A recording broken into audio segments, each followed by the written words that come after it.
semuanya, kali ini kita akan melanjutkan subbab materi dari bentuk aljabar yang kedua, yaitu sifat dan operasi aljabar. Pertama akan kita bahas yaitu sifat aljabar. Sifat pada bentuk aljabar ada 3, yaitu yang pertama ada komutatif atau pertukaran, yaitu sifat operasi aljabar yang berlaku pada penjumlahan dan perkalian. Kemudian yang kedua ada asosiatif atau pengelompokan, sifat operasi aljabar yang berlaku pada penjumlahan dan perkalian dengan pengelompokan menggunakan tanda kurung. Kemudian yang ketiga ada distributif atau penyebaran, yaitu sifat operasi aljabar yang mengandung operasi perkalian menjadi penjumlahan atau pengurangan.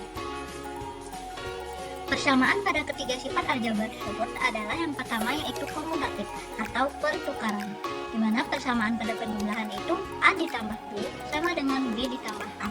Kemudian pada perkalian A dikali B sama dengan B dikali A. Ingat, komutatif itu adalah pertukaran, jadi kita hanya menukarkan posisi antara A dengan B. Kemudian yang kedua yaitu asosiatif, yaitu pengelompokan dengan menggunakan tanda kurung. Jadi persamaannya dalam kurung A ditambah B ditambah C sama dengan A ditambah dalam kurung B ditambah C. Kemudian pada perkaliannya dalam kurung A dikali B dikali C sama dengan A dikali dalam kurung B dikali C. Kemudian ada yang ketiga yaitu distributif atau penyebaran. Pada perkalian yang menjadi penjumlahan memiliki persamaan A dikali dalam kurung B ditambah C sama dengan A dikali dengan C, jangan lupa menggunakan tanda kurung, kemudian ditambah A dikali C, jangan lupa juga menggunakan tanda kurung. Begitu juga dengan perkalian yang menjadi pengurangan, A dikali dalam kurung B dikurang C sama dengan dalam kurung A dikali B dikurang dalam kurung A dikali C. Sekarang kita masuk ke contoh sifat aljabar. Yang pertama pada komutatif, contoh soal yang pertama pada penjumlahan, terdapat soal 2x ditambah 3x sama dengan 3x ditambah 2x. Kedua-duanya memiliki hasil yang sama yaitu 5x. Kemudian pada soal contoh yang kedua dengan perkalian 2x dikali 1 sama dengan 1 dikali 2x. Hasilnya akan sama yaitu 2x. Untuk yang kedua yaitu asosiatif. Asosiatif itu adalah pengelompokan, jadi menggunakan tanda kurung. Pada contoh soal yang pertama yaitu 2x ditambah dalam kurung 2x ditambah 3 sama dengan dalam kurung 2x ditambah 2x ditambah 3.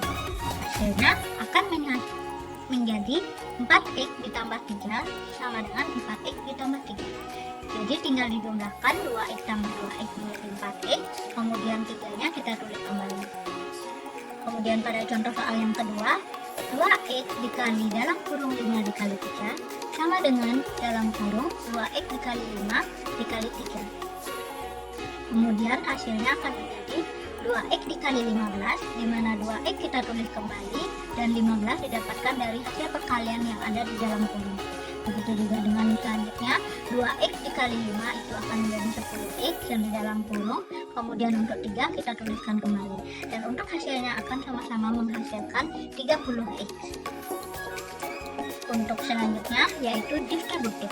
Pada contoh soal yang pertama, 2x dikali dalam kurung 3 ditambah 4. Ini kita akan sebarkan menjadi 2x dikali 3, jangan lupa menggunakan tanda kurung, ditambah 2x dikali 4. Jadi masih diingatkan distributif itu adalah penyebaran. Setelah kita sebarkan akan menjadi 2x dikali 7, ini didapatkan dari 2x yang sebelumnya kita tulis kembali, kemudian 7 didapatkan dari dalam kurung 3 ditambah 4. Dan yang selanjutnya 2x dikali 3 itu 6x dan 2x dikali 4 itu 8x, dan hasilnya akan sama menghasilkan 14x. Kemudian pada contoh soal yang kedua, 3x dikali dalam kurung 2 dikurang 1 itu sama dengan penyebarannya yaitu 3x dikali 2 kemudian dikurang 3x dikali 1. Jangan lupa pisahkan dengan tanda kurung.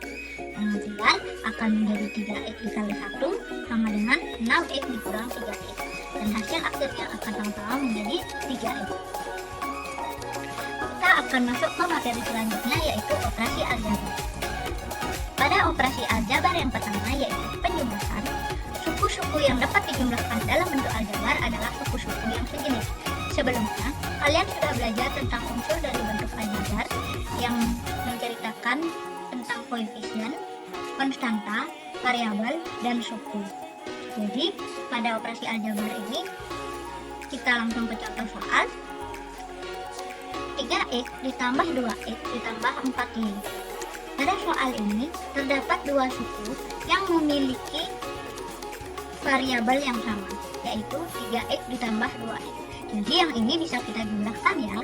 Kemudian untuk 4y kita bisa tuliskan kembali. Jadi hasil akhirnya adalah 5x ditambah 4y. Kemudian pada operasi yang kedua yaitu pengurangan, sama seperti dengan penjumlahan, suku-suku yang dapat dikurangkan dalam bentuk aljabar adalah suku-suku yang sejenis. Kita masuk ke contoh soal. 8x dikurang 3x dikurang 6y dikurang 3y. Di sini terdapat dua suku yang memiliki variabel yang sama, yaitu antara 8x dengan 3x dan 6y dengan 3y. Jadi hasil akhirnya adalah 5x dikurang 3y. 5x didapatkan dari 8x dikurang 3y dan 3y didapatkan dari 6y dikurang 3y. Kita ke operasi selanjutnya yaitu perkalian. Perkalian pada bentuk aljabar dapat diselesaikan dengan cara distributif. Masih ingat distributif itu adalah penyebaran. Jadi kita masuk ke contoh soal. 2 dikali dalam kurung 3x ditambah 2. Ini bisa kita ubah menjadi 2 dikali 3x ditambah 2 dikali 2. Jangan lupa kita pisahkan dengan tanda kurung. Kemudian hasil akhirnya akan menjadi 6x ditambah 4. Kemudian operasi aljabar yang terakhir yaitu pembagian. Pembagian bentuk aljabar satu suku dapat dilakukan dengan menghitung hasil bagi koefisien dengan koefisien dan variabel dengan variabel. Contohnya 3x bagi x itu sama dengan 3. Ini bisa kita lakukan dengan cara mencoret x-nya yang akan menghasilkan 3, atau kita menghitung hasil bagi koefisien dengan koefisien dan variabel dengan variabel. Jadi di sini 3, koefisiennya 3, dan di sini koefisiennya 1. Jadi 3 bagi 1 itu adalah 3, kemudian x dibagi x itu adalah 1. 3 dikali 1 akan menghasilkan 3. Sekian dari materi yang bisa saya sampaikan tentang sifat dan operasi aljabar. Semoga bermanfaat dan terima kasih.